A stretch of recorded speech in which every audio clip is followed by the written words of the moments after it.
Pada pertengahan abad ke-14, Eropa memasuki salah satu masa paling gelap dalam sejarahnya. Tahun 1347, kapal-kapal dagang dari Laut Hitam berlabuh di pelabuhan Messina, Sisilia.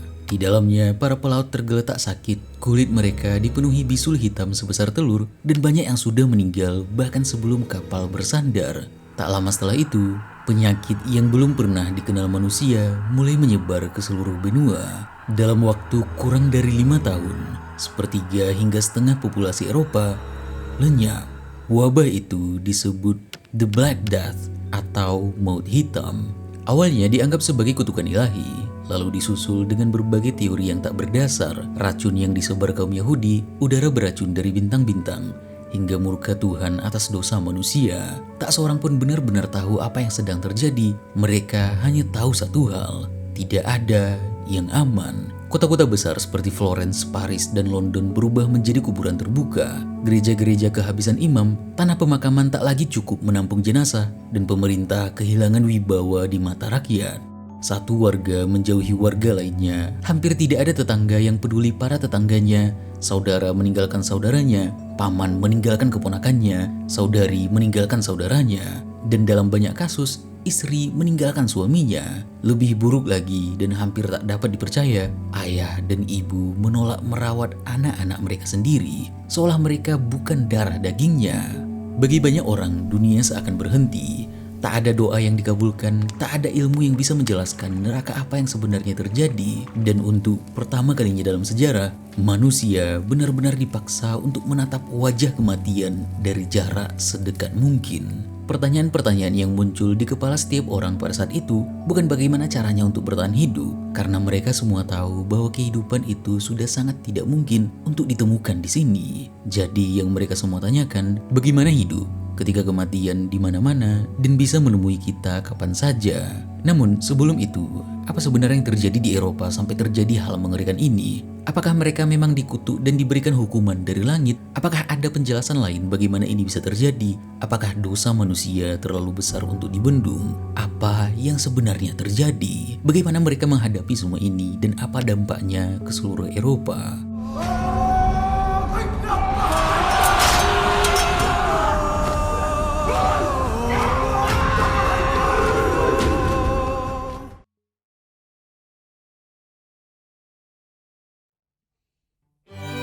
Selama lebih dari 1000 tahun, daratan luas Eurasia, dari Tiongkok hingga Laut Tengah, terhubung oleh jaringan perdagangan besar yang disebut Silk Road, jalur yang terkenalnya secara simbolik sebagai jalan para kafilah, para pedagang Arab dengan unta dan barang dagangan mereka yang banyak. Jalur ini sebenarnya juga merupakan arteri kehidupan dunia lama. Di sepanjangnya berdiri kota-kota besar seperti Xi'an dan Kanabalik atau Beijing di timur, Samarkand di Asia Tengah, Baghdad di dunia Islam, hingga Konstantinopel, Genoa, dan Venice di barat, yang menunjukkan seberapa besar pengaruh perdagangan terhadap peradaban.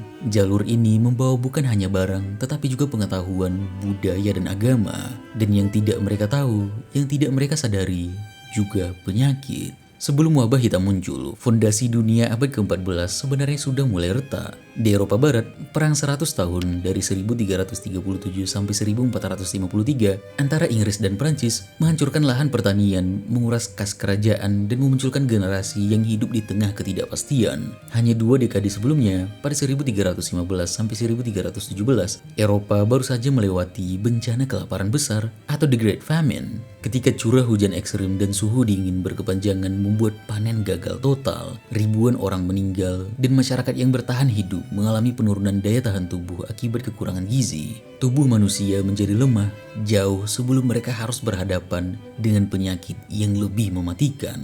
Pada saat yang sama, dunia sedang memasuki masa pendinginan iklim yang dikenal sebagai Little Ice Age. Cuaca menjadi tidak menentu, musim tanam memendek, dan banyak lahan yang dulu subur kini tak lagi bisa ditanami. Sungai-sungai di Eropa Utara membeku setiap musim dingin, perdagangan melambat, dan harga bahan makanan meningkat drastis. Perubahan iklim ini tidak hanya mengganggu ekonomi, tetapi juga mengguncang keyakinan religius masyarakat. Banyak orang percaya bahwa semua bencana ini adalah tanda murka Tuhan, bahwa dunia sedang mendekati yang telah dijanjikan selama ini kepada manusia, akhir zaman. Sementara itu, di Asia Tengah dan Timur, ketegangan politik dan sosial juga meningkat. Kekaisaran Mongol yang pada abad ke-13 pernah menyatukan hampir seluruh Eurasia di bawah Pax Mongolica mulai terpecah setelah kematian Genghis Khan dan penerusnya. Jalur perdagangan yang dulu aman kini dipenuhi konflik dan perampokan. Di Persia dan Asia Tengah, wabah penyakit kecil mulai muncul, sementara di Cina, dinasti Yuan yang dikuasai Mongol menghadapi pemberontakan dan kelaparan besar. Dalam kondisi seperti itu, populasi hewan pengerat, khususnya tikus padang pasir yang menjadi pembawa kutu berpenyakit, berkembang tanpa kendali di sekitar jalur perdagangan. Dalam kondisi seperti itu, dunia hanya membutuhkan satu percikan kecil untuk terbakar seluruhnya.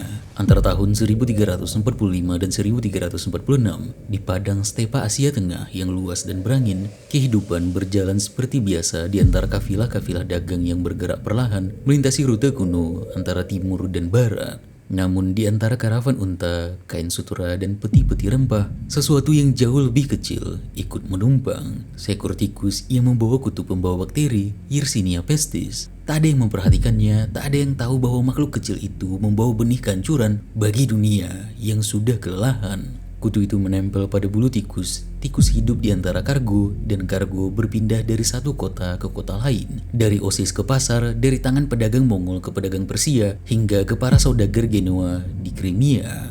Begitulah wabah itu melakukan perjalanan panjang di sepanjang Silk Road tanpa seorang pun menyadarinya. Para pedagang membawa rempah dari India, sutra dari Tiongkok, dan logam mulia dari Asia Tengah. Namun di balik semua itu, mereka juga membawa sesuatu yang tak bisa ditimbang atau dijual.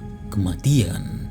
Di sepanjang jalur itu, kota-kota perdagangan besar seperti Samarkand, Bukhara, dan Tabriz menjadi titik singgah utama. Di tempat-tempat inilah populasi manusia dan hewan bersinggungan secara padat. Gudang-gudang pangan menarik tikus, dan kondisi lingkungan yang padat serta sanitasi buruk memberi ruang sempurna bagi penyakit untuk berkembang. Dari Asia Tengah, wabah bergerak ke arah barat daya, mengikuti arus perdagangan menuju Laut Hitam, ke kota pelabuhan Kaffa, sekarang Feodosia, di Crimea, yang saat itu dikuasai oleh pedagang Genoa. Per tahun 1346, Kaffa dikepung oleh pasukan Mongol di bawah komando Janibek Khan. Selama pengepungan inilah, bencana mulai mengambil bentuknya. Pasukan Mongol yang berkemah di luar tembok kota tiba-tiba diserang penyakit misterius. Dalam hitungan hari, tentara-tentara mereka jatuh satu persatu dengan demam tinggi, pembengkakan hitam di tubuh, dan bau busuk yang mengerikan. Ketika korban terus bertambah, para jenderal Mongol yang putus asa memutuskan untuk membalas dendam dengan cara yang tak terbayangkan. Mereka melempar mayat-mayat prajurit yang terinfeksi ke dalam kota dengan menggunakan ketapel. Dalam kroniknya, Gabriele de Mussi, seorang notaris dari Piacenza, menulis, pada awalnya bangsa Tartar dilumpuhkan oleh ketakutan atas kedahsyatan penyakit itu dan keyakinan bahwa cepat atau lambat mereka semua akan menjadi korban. Kemudian mereka membalaskan dendam kepada pihak yang dikepung, dan dengan harapan menularkan infeksi kepada musuh-musuh Kristen mereka menggunakan mesin perang untuk melemparkan mayat-mayat ke atas tembok kota. Kota Kaffa pun menjadi neraka tertutup. Para pedagang yang terperangkap di dalamnya segera jatuh sakit. Ketika pengepungan berakhir, para saudagar Genoa yang masih hidup melarikan diri menaiki kapal untuk kembali ke tanah air mereka. Namun di ruang-ruang kapal yang gelap, di balik karung-karung gandum dan peti-peti rempah, tikus-tikus ikut menumpang. Bersama mereka, kutu-kutu pembawa Yersinia pestis menunggu perjalanan panjang menuju pelabuhan-pelabuhan Laut Tengah. Dalam beberapa bulan setelah pengepungan Kaffa, kapal-kapal dagang yang membawa para pedagang Genoa mulai melintasi Laut Hitam menuju Laut Tengah. Mereka berpikir telah lolos dari kepungan dan kematian tanpa menyadari bahwa di bawah geladak, di antara karung gandum dan rempah, tikus-tikus yang terinfeksi ikut menumpang bersama mereka. Laut yang selama ini menjadi jalur perdagangan dan kemakmuran, kini menjadi jalan bagi wabah yang tak kasat mata. Dalam perjalanan itu, setiap ombak membawa bukan kekayaan, melainkan kematian yang perlahan menyebar ke seluruh dunia.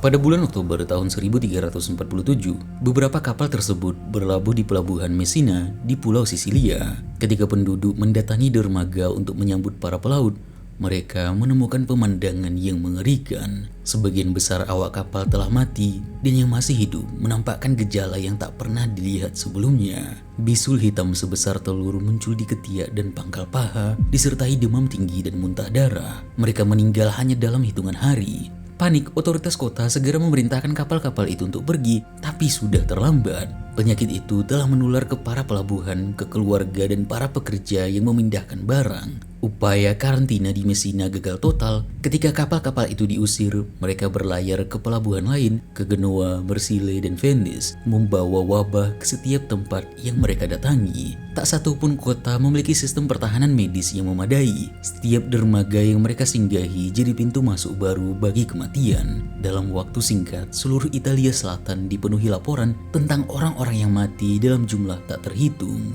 Dan dari sana, wabah terus bergerak ke utara, mengikuti arus perdagangan dan jalur ziarah. Pada tahun 1348, Maut Hitam tiba di Avignon. Saat itu menjadi pusat otoritas gereja Katolik dan kediaman Paus Clemens ke-6. Di tengah kepanikan umat yang mencari makna dari bencana ini, Paus memerintahkan doa massal, prosesi penebusan dosa, dan pengampunan bagi orang yang meninggal tanpa pengakuan terakhir. Ia bahkan menguduskan seluruh sungai Rhone agar dapat dijadikan tempat pemakaman darurat, karena tanah di sekitar Avignon sudah tidak lagi cukup untuk menampung jenazah. Tetapi bahkan otoritas rohani tertinggi di Eropa tidak mampu menghentikan penyakit yang tak terlihat itu. Dalam beberapa bulan, Avignon berubah menjadi kota sunyi. Para kardinal dan biarawan jatuh satu persatu, dan tak ada doa yang cukup kuat untuk menahan kematian. Dari Prancis, wabah terus menyebar ke arah barat dan selatan. Ia melintasi pegunungan Pyrenees menuju Spanyol, menghantam Aragon dan Kastilia. Di Barcelona, kapal-kapal dari Marsile membawa penyakit ke dermaga, dan dalam beberapa minggu kota itu kehilangan hampir separuh penduduknya. Wabah kemudian menyebar ke Portugal dan melumpuhkan Lisbon, mematikan perdagangan di seluruh pesisir Atlantik. Sementara itu, dari pelabuhan Calais dan Bordeaux, kapal-kapal yang membawa barang dagangan dan tentara Inggris yang terlibat dalam perang 100 tahun menjadi jembatan bagi wabah menuju Kepulauan Inggris. Di awal tahun 1348, penyakit itu tiba di Bristol, pelabuhan utama di Bardai, Inggris. Catatan dari kronikus setempat menyebutkan, pada tahun itu, wabah besar mulai melanda Inggris dan seluruh dunia. Laki-laki dan perempuan mati mendadak tanpa sebab yang jelas, dan mereka mati lebih cepat daripada waktu yang dibutuhkan untuk menggali kubur mereka. Dari Bristol, wabah menyebar ke London pada pertengahan 1349, menewaskan hampir setengah populasi kota hanya dalam waktu beberapa bulan. Rumah-rumah ditinggalkan, pasar kosong, dan lonceng kematian berdentang setiap jam. Tak ada wilayah yang benar-benar aman. Di Eropa Timur, penyakit menyebar melalui jalur perdagangan Baltik dan Sungai Danube. Di Jerman, Austria, dan Bohemia, ketakutan berubah menjadi kekerasan. Orang Yahudi dituduh meracuni sumur, dan ribuan dari mereka dibunuh dalam pogrom yang meluas. Di Swiss, Strasbourg, dan Basel, seluruh komunitas Yahudi dibakar hidup-hidup di alun-alun kota. Upaya sia-sia untuk menghentikan sesuatu yang bahkan para pembunuhnya tidak pahami. Dalam waktu 4 tahun antara 1347 hingga 1351, Maut Hitam telah melintasi benua dari Laut Hitam hingga ke Islandia, dari pantai Atlantik hingga ke Timur Tengah.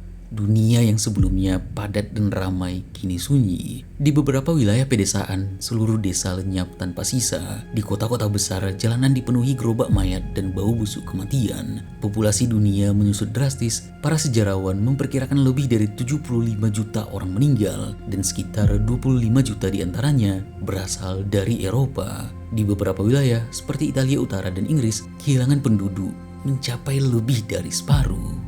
Namun penderitaan tidak berhenti di sana. Dunia Islam yang terhubung erat dengan jaringan dagang Mediterania juga dilanda bencana serupa. Pada tahun 1348, wabah menyerang kota-kota besar seperti Aleppo dan Damaskus. Dari sana, ia menyebar ke Mesir, menghantam Kairo dan Alexandria. Ibnu Al-Wardi, seorang sejarawan Suriah, menulis, wabah itu muncul dari tanah kegelapan, melanda bangsa Tatar lalu berpindah ke Cina, kemudian ke India, lalu ke Sind, ke Laut Merah, ke Hijaz, ke Mesir, ke Syam, ke Irak, dan akhirnya ke negeri-negeri Romawi. Tak ada satupun negeri yang luput darinya.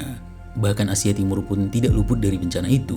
Di Tiongkok yang saat itu berada di bawah kekuasaan dinasti Yuan, catatan resmi pemerintahan mencatat penurunan penduduk yang luar biasa tajam sejak akhir abad ke-13 hingga pertengahan abad ke-14. Berdasarkan Yuanxi, kronik resmi yang disusun pada awal dinasti Ming, jumlah rumah tangga terdaftar yang pada masa puncak pemerintahan Yuan mencapai sekitar 13 juta, anjlok menjadi hanya sekitar 2 juta menjelang tahun 1350. Jika dikonversi ke jumlah individu, populasi Tiongkok diperkirakan turun dari sekitar 60 juta orang menjadi tidak lebih dari 12 juta jiwa. Banyak wilayah pertanian yang sebelumnya makmur dibiarkan kosong, lahan-lahan irigasi di utara Tiongkok kembali menjadi padang gersang, dan di selatan sistem pertanian padi yang kompleks kehilangan tenaga kerja untuk mempertahankannya. Kota-kota penting seperti Hangzhou, Kaifeng, dan Dadu atau Beijing mengalami penyusutan drastis. Arsip administrasi menunjukkan bahwa lebih dari separuh penduduk perkotaan lenyap dalam kurun waktu satu generasi saja. Walaupun para sejarawan modern menilai bahwa penyebab kemerosotan ini bukan tunggal, di satu sisi perang berkepanjangan dan pemberontakan rakyat seperti pemberontakan merah pada akhir era Yuan telah memporak-porandakan ekonomi dan infrastruktur. Namun di sisi lain, data arkeologis dan kesamaan pola kematian dengan Eropa menunjukkan bahwa wabah penyakit besar, kemungkinan Yersinia pestis ini, sudah melanda Asia Timur bertahun-tahun sebelum munculnya maut hitam di Eropa. Untuk pertama kalinya dalam sejarah, seluruh dunia yang terhubung oleh perdagangan kini terhubung pula oleh penderitaan. Jalur yang dulu membawa rempah dan emas kini menjadi jalan bagi mayat. Dari Messina ke Marseille, dari Kairo ke London, dunia seakan bersatu dalam satu bahasa universal, ratapan dan lonceng kematian. Tidak ada bangsa, agama, atau kekuasaan yang luput dimanapun manusia hidup. Di sana pula kematian menunggu di balik pintu. Ketiadaan pengetahuan medis membuat manusia mencari penjelasan spiritual. Banyak yang yakin ini adalah murka Tuhan, beberapa menganggap udara telah diracuni oleh planet-planet, miasma teori, sementara lainnya menuduh kelompok minoritas seperti orang Yahudi, pengemis, atau perempuan sebagai penyebabnya. Ketakutan mengubah masyarakat menjadi buas, kota-kota menjadi kuburan terbuka, lonceng gereja berdentang tanpa henti, dan imam-imam mati lebih cepat daripada umat yang mereka doakan. Maut hitam menewaskan manusia sekaligus meruntuhkan seluruh sistem makna yang menopang mereka. Setiap tatanan, agama, politik, ekonomi roboh bersamaan. Dan di antara tumpukan mayat dan doa yang tak terjawab, manusia untuk pertama kalinya dihadapkan pada pertanyaan, jika semua yang suci dan pasti bisa mati, apa yang tersisa dari dunia ini?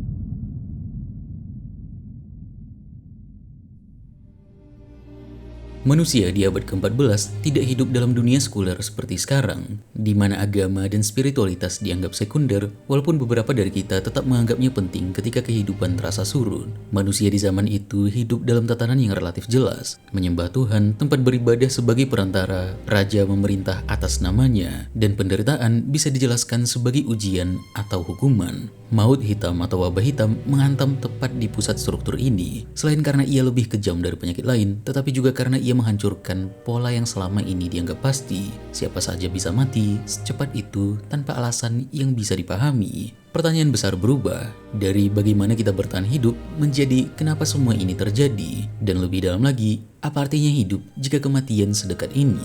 Di banyak kota, orang merespon dengan cara yang bertolak belakang. Ada yang menjadi ekstrem religius, mengikuti kelompok flagelan, ordo yang percaya bahwa wabah adalah hukuman Tuhan atas dosa manusia, dan bahwa penderitaan tubuh dapat menebus dosa itu serta menghentikan murka ilahi. Mereka memukul diri di jalan-jalan sebagai bentuk taubat kolektif, dan berharap Tuhan mengangkat murkanya. Ada yang justru berbalik arah. Jika dunia sudah rusak, lebih baik dihabiskan untuk makan, minum, dan menuruti nafsu. Mereka berbalik arah ke reaksi hedonis, semacam reaksi nihilistik spontan terhadap kehancuran makna lama. Seperti tulisan Boccaccio. Ada pula yang berpendapat bahwa cara paling ampuh untuk mengusir bencana mengerikan ini adalah dengan minum sebanyak mungkin, menikmati hidup sepenuhnya, bernyanyi dan berpesta, memuaskan setiap keinginan kapanpun ada kesempatan, dan menganggap semuanya sebagai lelucon besar. Keduanya lahir dari sumber ketakutan yang sama, rasa bahwa tatanan makna yang lama tidak lagi memadai. Agama adalah institusi pertama yang harus menjawab. Gereja mencoba menjelaskan wabah sebagai hukuman atas dosa manusia, doa massal diadakan, relik suci diarak keliling kota, hari-hari puasa dan pantang diumumkan. Dari salah satu surat pastoral Paus Clemens ke-6 kepada para uskup di Prancis tahun 1348 yang tersimpan dalam arsip Vatikan, dituliskan, "Kami demi belas kasih ilahi memberikan indulgensi penuh dan pengampunan dosa bagi semua orang yang meninggal karena wabah ini, jika mereka menyesali dosa mereka dalam hati, meskipun tidak dapat mengaku dengan lidahnya." Namun meskipun banyak percobaan, tetap saja di tengah kehancuran besar yang dibawa wabah, bukan hanya tubuh manusia yang mati, tetapi juga struktur sosial yang menopang kepercayaan, tempat ibadah kehilangan otoritas moralnya, raja dan bangsawan gagal melindungi rakyatnya, pasar dan perdagangan runtuh karena ketakutan akan kontak manusia. Di banyak kota, tatanan hukum melemah dan rasa kebersamaan yang sebelumnya menopang kehidupan publik digantikan oleh kecurigaan dan paranoia. Di dunia Islam, refleksi terhadap wabah besar tidak kalah mendalam. Bagi banyak ulama dan pemikir, maut hitam adalah ujian iman dan ujian akal, sebuah peristiwa yang menyingkap ketegangan antara kehendak Tuhan dan pengetahuan manusia. Salah satu suara paling awal datang dari Ibnu Al-Wardi, sejarawan Suriah yang menulis Risalat Al-Naba an Al-Waba sebelum meninggal karena wabah itu sendiri. Bagi Ibnu Al-Wardi, wabah adalah bagian dari rencana ilahi yang tak terelakkan, bukan kekacauan, melainkan bentuk keadilan Tuhan yang melampaui pemahaman manusia. Kematian karena wabah bahkan dianggap sebagai syahid atau kematian mulia. Dalam pandangan ini, penderitaan tidak ditolak, melainkan diubah menjadi makna spiritual, alat untuk menebus dosa dan mendekatkan diri pada Tuhan. Namun, tidak semua pemikir menerima penjelasan yang sepenuhnya teologis. Di Andalusia, Ibnu Al-Khatib, seorang dokter dan filsuf dari Granada, menulis risalah Muqni'an al-Sa'il an al-Marad Al-Ha'il, jawaban bagi yang bertanya tentang penyakit yang mengerikan. Ia mengamati bahwa wabah menyebar melalui udara yang busuk, pakaian yang terkontaminasi, dan kontak antara manusia. Dia menulis, pengalaman menunjukkan bahwa penularan penyakit berpindah melalui pertemuan, pelukan, dan sentuhan terhadap benda-benda. Telah diamati bahwa pakaian, peralatan, dan perhiasan dapat memindahkan penyakit dari satu negeri ke negeri lain, dari satu rumah ke rumah lain, dan dari satu orang ke orang lain. Pernyataannya mengguncang dunia Islam kala itu, karena ia menegaskan hukum sebab akibat alamiah natural di balik penyakit tanpa menolak keberadaan Tuhan. Ia seakan berkata, Tuhan adalah sumber hukum alam, bukan pengganti akal. Tetapi pemikiran seperti ini dianggap berbahaya pada saat itu. Setelah kematiannya, karya Ibnu Al-Khatib dibakar dan ia sendiri dituduh bid'ah. Dari dua tokoh ini, yang satu menegaskan wahyu, yang lain menegaskan rasio, kita melihat kekayaan dalam sejarah pemikiran Islam, antara mereka yang mencari makna dalam takdir dan mereka yang mencari makna dalam keteraturan ciptaan. Namun keduanya memiliki semangat yang sama, menolak diam di hadapan bencana, baik yang berdoa maupun yang meneliti. Keduanya adalah cara manusia mempertahankan kehormatan akal dan iman di hadapan absurditas yang sama. Sementara itu, di dunia Yahudi, pengalaman wabah membawa refleksi yang tidak kalah mendalam. Mereka melihat bahwa penderitaan sebagai panggilan untuk perbaikan dunia. Komunitas Yahudi pada masa maut hitam mengalami dua bencana sekaligus, penyakit dan penganiayaan. Di banyak kota Eropa, Starbucks, Basel, Mainz, dan Cologne, mereka dituduh meracuni sumur dan menjadi penyebab wabah. Ribuan orang dibakar hidup-hidup dan diusir. Dalam penderitaan kolektif ini, para rabi mencoba memahami maknanya bukan sebagai kutukan, tetapi sebagai teshuva, kembali dan bertobat di hadapan Tuhan. Dalam tafsir Rabbanik abad ke-14, wabah dianggap sebagai peringatan kosmik, bukan sekedar azab. Rabbi Jacob ben Asher menulis dalam komentarnya bahwa penderitaan umat adalah bagian dari Ma'aseh Elyon, tindakan yang maha tinggi atau tindakan Tuhan yang berada di luar pengertian manusia, namun selalu mengandung tujuan moral. Sebagian mistikus Yahudi, terutama dalam tradisi Kabbalah Spanyol, memandang penderitaan sebagai bagian dari tikun, proses pemulihan ilahi. Dunia dalam pandangan mereka adalah wadah yang pecah, Sefirat Hakelim, dan setiap penderitaan manusia adalah bagian dari usaha memperbaiki pecahan-pecahan itu agar cahaya Tuhan dapat kembali mengalir. Dengan demikian, bagi sebagian pemikir Yahudi, wabah adalah retakan yang menyingkap cahaya. Dalam kehancuran, ada kesempatan untuk melihat yang ilahi tanpa perantara. Mereka tidak memandang penderitaan sebagai sesuatu yang harus dihindari, tetapi sebagai jalan untuk memahami struktur kosmos yang lebih dalam. Bahwa keteraturan dan kehancuran, seperti hidup dan mati, adalah dua wajah dari penciptaan yang sama. Namun ketika imam dan biarawan mati dalam jumlah besar, seringkali lebih banyak daripada umat biasa karena mereka terus-menerus merawat yang sakit, penjelasan demi penjelasan ini mulai retak. Jika ini hukuman atas dosa, kenapa orang saleh mati duluan? Disinilah wabah mulai berubah dari sekedar bencana medis menjadi luka metafisik. Bukan hanya tubuh yang tak aman, jaminan-jaminan spiritual pun tampak rapuh. Kita bisa bayangkan seseorang di Florence atau Paris yang seluruh hidupnya dibangun di atas keyakinan bahwa dunia dipelihara secara langsung oleh kehendak ilahi. Lalu dia melihat anak-anak, imam, dan tetangganya mati tanpa pola yang bisa dipahami. Ia tidak harus menjadi filsuf atau pemikir ulung untuk merasakan guncangan itu. Pengalaman sehari-hari sudah cukup untuk membuatnya bertanya, mungkin dunia ini tidak seteratur dan sepengertian yang selama ini diajarkan. Sebagian pemikir yang hidup sezaman atau sesudahnya mulai mengolah pengalaman ini secara sadar. Francesco Petrarca atau Petrarch yang kehilangan sahabat-sahabatnya karena wabah menulis, betapa menyedihkan nasib umat manusia. Apakah hidup kita bukanlah kematian yang panjang? Lihatlah kini, seluruh Eropa diliputi kesuraman, penduduk menipis, kota-kota sepi, ladang-ladang hancur, dan seluruh dunia penuh dengan kesengsaraan dan kehancuran. Di sini lahir kesadaran baru bahwa kemuliaan, ilmu, dan kemajuan bisa runtuh secepat tubuh manusia sakit. Kebesaran Romawi, kejayaan kekaisaran, semua itu ternyata rapuh di hadapan sesuatu yang bahkan tidak bisa dilihat oleh mata. Namun, yang aneh dan hebatnya dari manusia, walaupun merasakan kesedihan yang mengerikan, mereka tidak putus asa. Ketika debu kematian akhirnya mulai mereda pada pertengahan abad ke-14, meskipun tidak kembali seperti semula, manusia bangkit, tetapi sebagai dunia yang berbeda. Wabah maut hitam telah memusnahkan sepertiga hingga setengah populasi benua, dan justru di ruang kosong itulah peradaban baru mulai tumbuh. Dari kehancuran, lahir tatanan sosial dan kesadaran manusia yang baru. Kekurangan tenaga kerja yang parah membuat sistem feodalisme mulai runtuh. Para tuan tanah kehilangan pengaruh karena petani dan buruh kini bisa menuntut upah lebih tinggi atau berpindah ke wilayah lain yang lebih menjanjikan. Kontrak sosial berubah secara perlahan. Kerja tidak lagi semata kewajiban, melainkan mulai menjadi transaksi ekonomi. Disinilah benih pertama kapitalisme awal tumbuh, ketika tenaga manusia mulai dihargai dalam bentuk nilai dan bukan hanya kedudukan. Di kota-kota yang selamat muncul kelas baru, kaum menengah urban, pedagang, pengrajin, dan sarjana yang tidak bergantung pada aristokrasi atau gereja. Mereka membangun kembali dunia dengan semangat pragmatis dan keinginan untuk mengerti. Ketika kematian besar menyingkap rapuhnya doktrin lama, timbul rasa lapar akan pengetahuan yang lebih pasti. Obat-obatan, astronomi, matematika, seni, dan filsafat mulai dipelajari dengan pendekatan yang baru. Bukan hanya untuk memahami Tuhan dan alam semesta, tetapi juga untuk memahami manusia itu sendiri. Secara paradoks, wabah yang menelan jutaan nyawa juga menanamkan kesadaran baru tentang kehidupan. Manusia belajar bahwa eksistensi mereka fana, dan karena itu menjadi berharga. Di runtuhan kuburan massal, lahir dorongan untuk meninggalkan jejak melalui lukisan, arsitektur, musik, dan tulisan. Dari rasa takut mati, muncul hasrat untuk mencipta sesuatu yang bisa melampaui kematian. Filsafat juga ikut berubah. Jika sebelumnya dunia dipahami sebagai cermin dari tatanan ilahi, kini muncul kesadaran baru bahwa manusia sendiri adalah pusat pengalaman. Kita menjadi fana, dan karena itu menjadi manusia.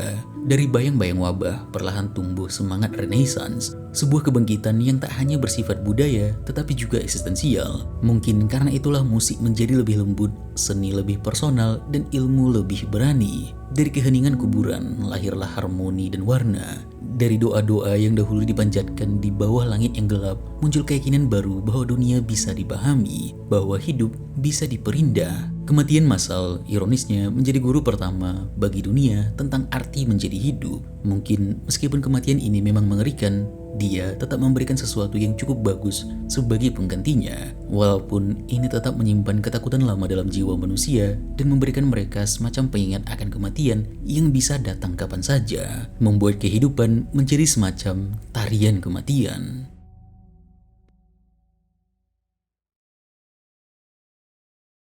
Michel de Montaigne yang lahir dari bayang-bayang maut hitam, hidup di masa ketika gereja sudah kehilangan sebagian otoritas spiritualnya, sementara sains belum sepenuhnya menjadi sandaran baru. Dunia seolah-olah berada dalam kekosongan makna. Tuhan dipercaya, tetapi jarak antara manusia dan ilahi terasa semakin jauh. Kematian yang dulu dijelaskan sebagai takdir Tuhan, kini tampak sebagai sesuatu yang acak dan tanpa pola, datang seperti wabah yang bisa menjemput siapa saja, kapan saja. Di tengah ketidakpastian semua ini, Montaigne menulis esai, sebuah karya yang mengubah arah filsafat dari sistem besar menjadi refleksi pribadi. Dalam salah satu bab terkenalnya, Berfilsafat adalah belajar untuk mati, ia menulis, kematian adalah tujuan dari perjalanan kita.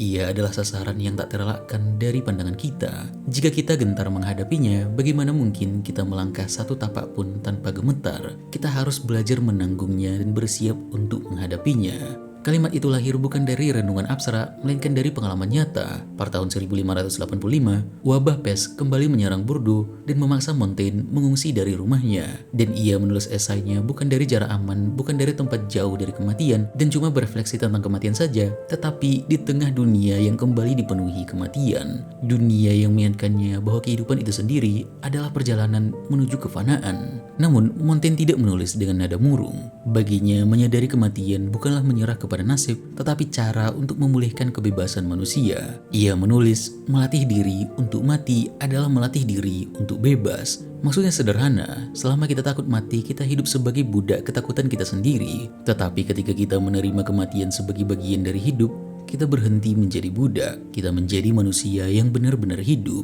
Wabah dan perang membuat Montaigne menyadari bahwa kematian bukan sesuatu yang menunggu di ujung usia, melainkan sesuatu yang selalu hadir di tengah hidup. Dia mulai menolak kebiasaan manusia yang berusaha melupakan maut dengan kesibukan, kekuasaan, atau iman yang kaku. Baginya, semua pelarian itu hanyalah cara untuk menghindari kenyataan yang paling pasti.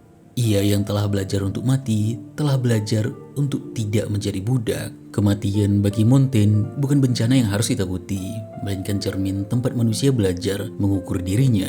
Namun bukan berarti ia memandang maut dengan romantisisme juga, di mana kematian dianggap sesuatu yang sakral yang harus dipikirkan terus-menerus. Tapi dengan kejujuran, hidup tidak bisa dikontrol, dunia tidak bisa dipahami sepenuhnya, dan satu-satunya yang bisa kita kendalikan hanyalah cara kita menghadapi keterbatasan itu. Montaigne melanjutkan tradisi panjang yang dimulai sejak masa maut hitam, dari duka Petrarch atas kehancuran dunia hingga refleksi dirinya sendiri tentang kefanaan manusia. Jika Petrarch menulis dengan air mata karena dunia runtuh, maka Montaigne menulis dengan ketenangan. Ia menerima bahwa dunia memang rapuh, dan karena itu justru berharga. Jika kita melompat jauh ke depan ke abad ke-20, Albert Camus menulis novel The Plague tentang kota fiksi Oran yang dilanda wabah, yang kemungkinan besar terinspirasi dari maut hitam. Struktur pengalamannya mirip. Pertama datang penolakan, semua orang merasa bahwa ini pasti sementara. Lalu normalisasi, kita belajar hidup dengan statistik kematian harian. Dan akhirnya kesadaran bahwa wabah bukan hanya kejadian buruk di luar sana, tetapi cermin dari kondisi manusia itu sendiri. Bagi kamu, dunia tidak menawarkan alasan yang memuaskan atas penderitaan. Ini yang ia sebut absurditas. Satu-satunya hal yang tersisa adalah bagaimana kita merespons dengan kepanikan, dengan kekejaman,